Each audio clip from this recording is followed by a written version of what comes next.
আসসালামু আলাইকুম। আরো একটি নতুন ক্লাসে তোমাদের সবাইকে স্বাগতম। আজকে আমরা সেট ফাংশন এই অধ্যায়টির অনুশীলনী 2.1 এর ক্রমজোড়ের যে অঙ্কগুলো আছে সেগুলো কিভাবে সলভ করতে হয় তা শেখার চেষ্টা করব। তোমরা অষ্টম শ্রেণীতে দুইটা সমীকরণকে কিভাবে সমাধান করতে হয় তা শিখে আসছো।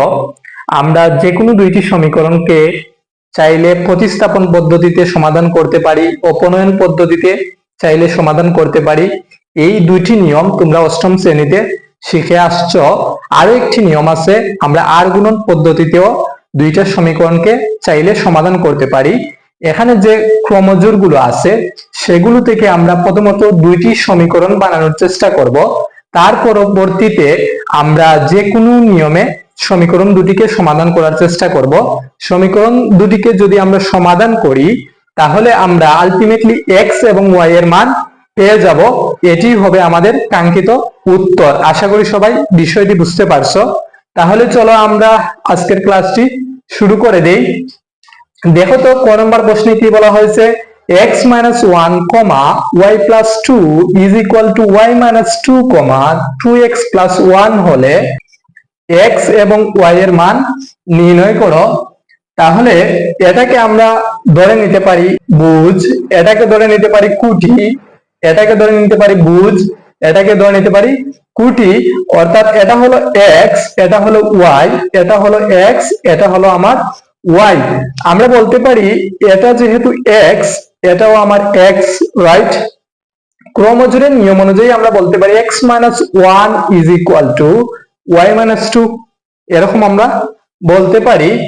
এবং আমরা বলতে পারি y + 2 = 2x + 1, রাইট? তাহলে চলো প্রথমত আমরা ক নম্বর প্রশ্নটি সমাধান করার চেষ্টা করি। প্রথমত আমরা লিখতে পারি, দেওয়া আছে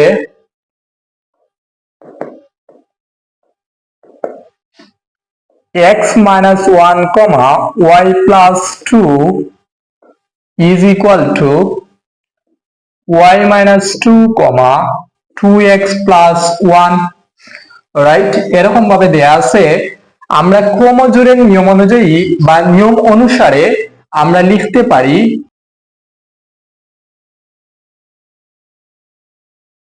বলতো ভাইয়া কি লিখতে পারি, x - 1 = y - 2, এরকম ভাবে লিখতে পারি। এটা হলো আমার x, এটা হলো x, তাহলে আমরা লিখতে পারি x - 1 = y - 2, এরকম ভাবে আমরা লিখতে পারি। তারপর আমরা এটাকে একটু সাজিয়ে নিব। দেখো তো যদি আমরা এটাকে সাজিয়ে নেই তাহলে কি হয়, x - y প্লাস এর y বাম সাইডে নিয়ে আসলাম, হয়ে গেল মাইনাস এর y = -2, মাইনাস এর 1 যদি ডান সাইডে চলে যায় হয়ে যাবে প্লাস এর 1, রাইট? এর পরবর্তীতে দেখো তো আমরা কি লিখতে পারি, x - y = মাইনাস এর 2 প্লাস এর 1, তাহলে এখান থেকে আসবে মাইনাস এর 1। আশা করি এতটুকু সবাই বুঝতে পারছো। এটাকে আমরা ধরে নিতে পারি 1 নং সমীকরণ। আবার আমরা লিখতে পারি কি বলতো, আবার আমরা লিখতে পারি y + 2 = 2x + 1, কারণ এটি হলো আমাদের y এর মান, এটি হলো আমাদের y এর মান। আমরা লিখে নিলাম y + 2 = 2x + 1। এখন যদি এটাকে আমরা একটু সুন্দর করে সাজিয়ে লিখতে চাই তাহলে আমরা লিখতে পারি 2x + 1 = y + 2। প্রথমত আমরা 2x + 1 এখানে লিখলাম, y + 2 এখানে লিখলাম। এক্ষেত্রে চিহ্নের কোনো পরিবর্তন হবে না। এর পরবর্তীতে দেখো তো 2x - y ছিল প্লাস এর, ওইটাকে আমরা বাম সাইডে নিয়ে আসলাম, হয়ে গেল মাইনাস এর 2 প্লাস এর 1 যদি ডান সাইডে চলে যায় হয়ে যাবে মাইনাস এর 1, 2x - y = 1। তাহলে আমরা আলটিমেটলি পেয়ে গেলাম 2x - y = 1। এটাকে আমরা ধরে নিতে পারি 2 নং সমীকরণ। এখন আমরা যদি দুইটি সমীকরণের দিকে তাকাই তাহলে আমরা দেখতে পাবো এখানে আছে x - y, এখানে আছে 2x - y। এখন বলতো আমরা কিভাবে এখান থেকে এক্স অথবা ওয়াই কিভাবে কাটা দিতে পারি। দেখো তো এখানে আছে মাইনাসের ওয়াই, এখানে আছে মাইনাসের ওয়াই। আমরা যদি 2 নং সমীকরণ থেকে 1 নং সমীকরণ বিয়োগ করি, আমরা জানি সমীকরণের বিয়োগের ক্ষেত্রে যে সমীকরণটি বিয়োগ করব তার চিহ্নের পরিবর্তন করতে হবে। তাহলে আমরা 2 নং সমীকরণ থেকে 1 নং সমীকরণ বিয়োগ করব, তাহলে এখানে হয়ে যাবে প্লাস, এখানে থাকবে মাইনাস, মাইনাসের ওয়াই প্লাসের ওয়াই কাটা যাবে, তাহলে শুধুমাত্র থাকবে এক্স এর মান। এক্স এর মান যদি আমরা পেয়ে যাই, তার পরবর্তীতে যে কোনো একটি সমীকরণে এক্স এর মান বসিয়ে নিলেই আমরা ওয়াই এর মান পেয়ে যাব। তাহলে আমরা লিখতে পারি 2 নং সমীকরণ থেকে 1 নং সমীকরণ বিয়োগ করি। 2 নং সমীকরণ কি আছে বলতো? 2x minus y is equal to 1, right? 1 নং সমীকরণে কি আছে? x minus y is equal to minus 1। যেহেতু আমরা 2 নং সমীকরণ থেকে 1 নং সমীকরণ বিয়োগ করতেছি, তাই এই সমীকরণের চিহ্নের পরিবর্তন করতে হবে। এখানে আছে প্লাস, আমরা দিয়ে দিলাম মাইনাস, এখানে আছে মাইনাস, আমরা দিয়ে দিব প্লাস, এখানে আছে মাইনাস, আমরা দিয়ে দিব প্লাস। আমরা জানি একটি সমীকরণ থেকে অপর একটি সমীকরণ বিয়োগ করতে হলে যে সমীকরণটি বিয়োগ করব সে সমীকরণের চিহ্নের পরিবর্তন করতে হবে। তাহলে দেখো তো এখানে আছে দুইটা এক্স থেকে যদি আমরা একটা এক্স বাদ দিয়ে দেই, তাহলে থাকবে একটা এক্স, রাইট? এখানে আছে প্লাসের ওয়াই, এখানে আছে মাইনাসের ওয়াই, কাটা যাবে, এখানে প্লাসের ওয়ান, এখানে প্লাসের ওয়ান, তাহলে আসবে 2। সুতরাং x ইজ ইকুয়াল টু আমরা পেলাম 2। এখন আমরা x এর মান যে কোনো একটি সমীকরণে বসিয়ে নিলেই আমরা y এর মান পেয়ে যাব। তাহলে চলো আমরা x এর মান 1 নং সমীকরণে বসিয়ে পাই। 1 নং সমীকরণে কি দেয়া আছে বলতো? x minus y। প্রথমত আমরা চাইলে সমীকরণটি লিখতে পারি ইজ ইকুয়াল টু মাইনাসের 1, x এর মান তার পরবর্তীতে যদি বসাই 2 minus Y is equal to minus 1, x এর জায়গায় শুধুমাত্র আমরা 2 বসিয়ে নিলাম। এখন দেখো তো 2 যেভাবে আছে ওইভাবে লিখে নিলাম। মাইনাসের 1 যদি বাম সাইডে চলে আসে হয়ে যাবে প্লাসের 1, রাইট? মাইনাসের ওয়াই যদি ডান সাইডে চলে যায় হয়ে যাবে প্লাসের ওয়াই। তাহলে 2 আর 1 3, এটি হলো আমাদের ওয়াই এর মান। সুতরাং ওয়াই ইজ ইকুয়াল টু আমরা পেয়ে গেলাম 3।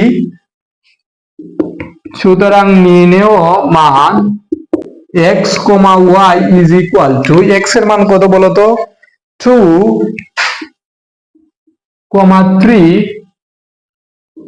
এটি হলো আমাদের কাঙ্ক্ষিত আনসার। আশা করি সবাই এই প্রশ্নটি খুব ইজিলি বুঝতে পারছো। তাহলে চলো এখন আমরা পরবর্তী প্রশ্নটি সমাধান করার চেষ্টা করি। আজকের ক্লাসটি যদি তুমি দেখে থাকো, তাহলে যে কোনো ক্রমজোড়ের অঙ্কই তোমাকে দেয়া হোক না কেন তুমি সমাধান করে নিতে পারবে। তাই আজকের ক্লাসটি শেষ পর্যন্ত দেখার অনুরোধ থাকবে। দেখো তো পরবর্তী প্রশ্নটিতে কি বলা হয়েছে? x minus cy, a square minus c square is equal to 0, ay minus cx হলে x, y এর মান নির্ণয় করো। অর্থাৎ x এবং y এর মান আমাদেরকে বের করতে হবে। তাহলে আমরা প্রথমত লিখতে পারি, দেওয়া আছে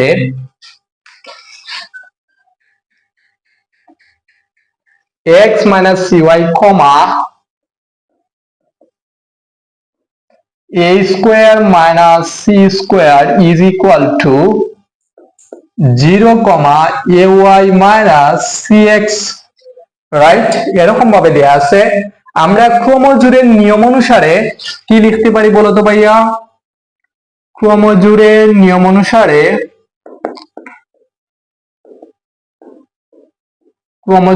অনুসারে কি লিখবো বলতো?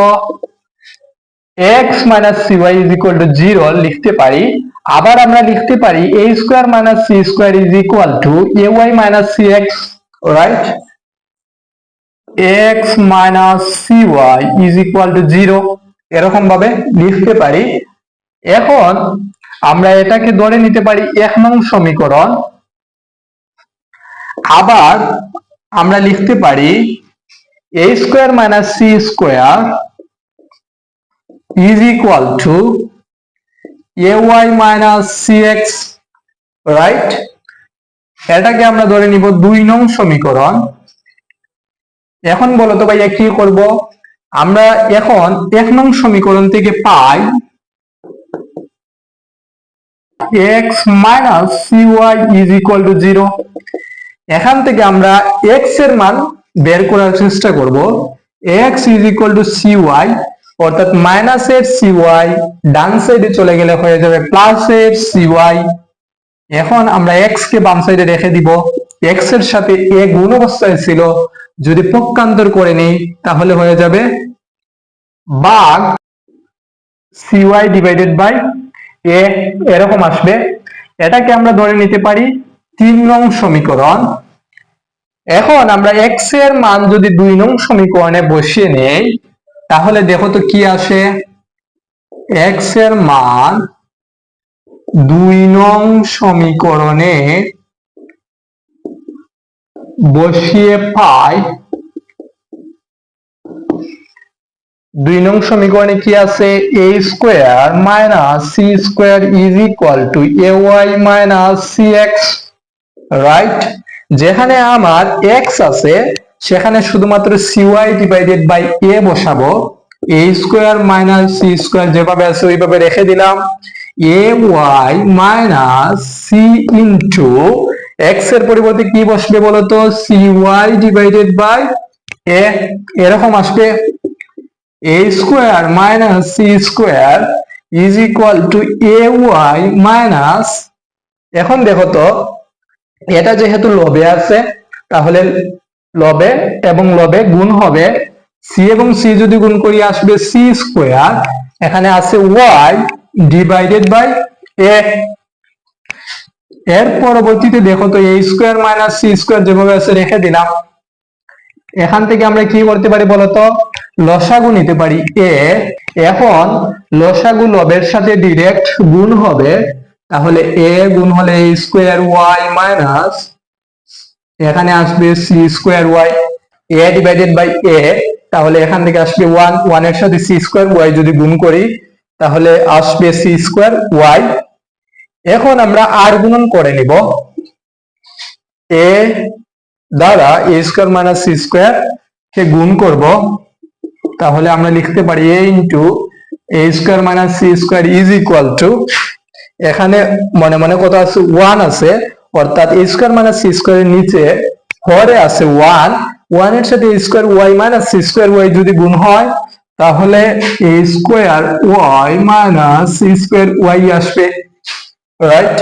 এখন বলো তো a into a square minus c square is equal two, এখান থেকে আমরা কি কমন নিয়ে নিতে পারি, y কমন নিয়ে নিতে পারি। যেহেতু এখানে আছে y, এখানে আছে y, y কমন যাবে, তাহলে এখানে থাকবে a square minus c square, right? এখন দেখো তো y এর সাথে a square minus c square গুণ অবস্থায় আছে, যদি আমরা পক্ষান্তর করি তাহলে এটা ভাগ অবস্থায় চলে যাবে, a square minus c square is equal to y, এরকম আসবে। এখন দেখো তো ভাইয়া এখানে আছে a square minus c square, হরে লবে আছে a square minus c square, কাটা যাবে, এখানে থাকবে a is equal to y। সুতরাং আমরা আলটিমেটলি পেয়ে গেলাম y is equal to a, অর্থাৎ y এর মান আমরা পেলাম a। এখন আমরা y এর মান যদি 3 নং সমীকরণে বসিয়ে নেই তাহলে আমরা ইজিলি x এর মান পেয়ে যাব। y এর মান 3 নং সমীকরণে বসিয়ে পাই। দেখো তো 3 নং সমীকরণে কি আছে, x is equal two c into y, আমরা y এর জায়গায় a বসিয়ে নিব, ডিভাইডেড বাই a, তাহলে a কাটা যাবে, এখন আমরা লিখতে পারি x is equal to C. তাহলে আমরা x এর মান পেলাম c এবং y এর মান a। সুতরাং নির্ণেয় মান x, y is equal two, প্রথমত আমাদের x এর মানটি লিখতে হবে c, a। এটি হলো আমাদের কাঙ্ক্ষিত আনসার, অর্থাৎ x এবং y এর মান। আশা করি সবাই খুব ইজিলি বুঝতে পারছো। এই অঙ্কটি একটু জটিল মনে হচ্ছে, কিন্তু তোমরা ধাপে ধাপে যদি করতে থাকো তাহলে অঙ্কটি খুব ইজিলি সমাধান করা যায়। আশা করি সবাই বুঝতে পারছো। তাহলে চলো আমরা আজকের ক্লাসের সর্বশেষ অঙ্কটি সমাধান করি। দেখো তো গ নম্বর প্রশ্নে কি বলা হয়েছে, 6x - y, 13 is equal two 1, 3x plus 2y হলে x, y নির্ণয় করো। অর্থাৎ x এবং y এর মান আমাদেরকে বের করতে হবে। তাহলে আমি আগেই বলে নিয়েছি তোমাদেরকে, এটি হলো আমাদের x অথবা বুঝ, এটি হলো আমাদের y অথবা কুটি। এখানেও একইভাবে এটি হলো x, এটি হলো y। তাহলে আমরা ক্রমজোড়ের নিয়ম অনুসারে কি লিখতে পারি বলতো, 6x - y is equal two 1। আবার লিখতে পারি 13 is equal two 3x plus 2y, এরকম ভাবে, রাইট? তাহলে প্রথমত আমরা লিখবো, দেওয়া আছে, কি দেওয়া আছে, 6x minus y, 13 is equal to 1, 3x plus 2y। এখন আমরা লিখতে পারি ক্রমজোড়ের নিয়ম অনুসারে 6x minus y is equal to 1, এরকম ভাবে লিখতে পারি। এটাকে আমরা ধরে নিলাম 1 নং সমীকরণ। আবার আমরা লিখতে পারি 13 is equal to 3x plus 2y, right?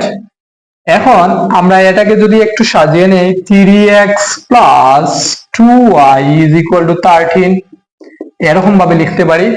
প্রথমে আমরা এখানে 3x, এখানে 2y is equal to 13, অর্থাৎ এটাকে এদিকে ভাবলাম, এটাকে এদিকে ভাবলাম, এক্ষেত্রে কোনো চিহ্নের পরিবর্তন করতে হয় না। এখন আমরা যদি দুইটি সমীকরণের দিকে লক্ষ্য করি তাহলে আমরা দেখতে পাবো 6x - y is equal to 1 এখানে আছে, 3x plus 2y is equal to 13। এখন যে কোনো ভাবে আমাদেরকে হয় x না হয় আমাদেরকে y কাটা দেওয়াতে হবে। যদি আমরা 1 নং সমীকরণের সাথে 2 গুণ করে নেই তাহলে এখানে আসবে 12x, এখানে আসবে 2y, এখানে আসবে 2, তাহলে মাইনাসের 2y, এখানে আছে প্লাসের 2y, কাটা যাবে, শুধুমাত্র থাকবে x। পরবর্তীতে আমরা x এর মান যে কোনো একটি সমীকরণে বসিয়ে নিলেই আমরা y এর মান খুব ইজিলি বের করে নিতে পারবো। তাহলে আমরা লিখতে পারি 1 নং সমীকরণকে 2 দ্বারা গুণ করে পাই। যদি আমরা 2 দ্বারা গুণ করি তাহলে আসবে 12x minus 2y is equal to 2। প্রত্যেকের সাথে আমরা 2 দ্বারা গুণ করে নিলাম। এখন আমাদেরকে কি করতে হবে, এটাকে আমরা ধরে নিতে পারি 3 নং সমীকরণ। এখন আমরা 2 নং ও 3 নং সমীকরণ যোগ করে নিলেই আমরা খুব ইজিলি x এর মান পেয়ে যাব। 2 নং ও 3 নং সমীকরণ যোগ করে পাই, দেখো তো এখানে আছে 2 নং সমীকরণ 3x plus 2y is equal to 13, এরকম আছে। 3 নং সমীকরণে আছে 12x minus 2y is equal to 2, right? যেহেতু আমরা যোগ করতেছি তাহলে নিচের সমীকরণের চিহ্নের কোনো পরিবর্তন করতে হবে না, একমাত্র বিয়োগের ক্ষেত্রে নিচের সমীকরণের চিহ্নের পরিবর্তন ঘটাতে হয়।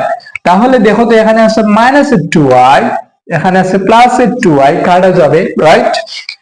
এখন এখানে আছে প্লাসের 3x, এখানে আছে প্লাসের 12x, আসবে প্লাসের 15x ইজ ইকুয়াল টু 13 আর 2 যদি যোগ করি তাহলে আসবে 15। এক্স কে আমরা রেখে দিলাম বাম সাইডে, এক্স এর সাথে 15 গুণ অবস্থায় ছিল, যদি আমরা পক্ষান্তর করি হয়ে যাবে ভাগ 15 এবং 15 কাটা যাবে, অর্থাৎ 15 কে 15 দ্বারা যদি ভাগ করি তাহলে আসবে 1। আলটিমেটলি আমরা পেয়ে গেলাম x ইজ ইকুয়াল টু 1। এখন আমরা x এর মান যে কোনো একটি সমীকরণে বসিয়ে নিলে আমরা খুব ইজিলি y এর মান পেয়ে যাব। এখন তোমার যে সমীকরণটি দেখতে ভালো লাগে, যে সমীকরণটি তোমার দেখতে সুন্দর লাগে, সেই সমীকরণে তুমি বসাতে পারবা। চলো আমরা 1 নং সমীকরণে x এর মানটি বসিয়ে পাই। x এর মান 1 নং সমীকরণে বসিয়ে পাই। দেখো তো 1 নং সমীকরণে কি আছে, 6 ইন্টু x এর মান কত 1 minus y is equal two 1। 6 minus y is equal two 1।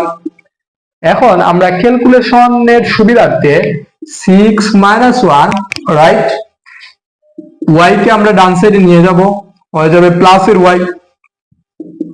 6 থেকে যদি আমরা 1 বিয়োগ করে দেই তাহলে আসবে 5। এটি হলো আমাদের y এর মান। সুতরাং y ইজ ইকুয়াল টু 5। সুতরাং আমরা লিখতে পারি নির্ণেয় মান x, y is equal two, x এর মান কত বলতো 1, 5, y এর মান আমাদের 5 বের হয়েছে। তাহলে এটি হলো আমাদের কাঙ্ক্ষিত আনসার। আশা করি সবাই আজকের ক্লাসটি বুঝতে পারছো। আজকে এই পর্যন্ত, ধন্যবাদ সবাইকে।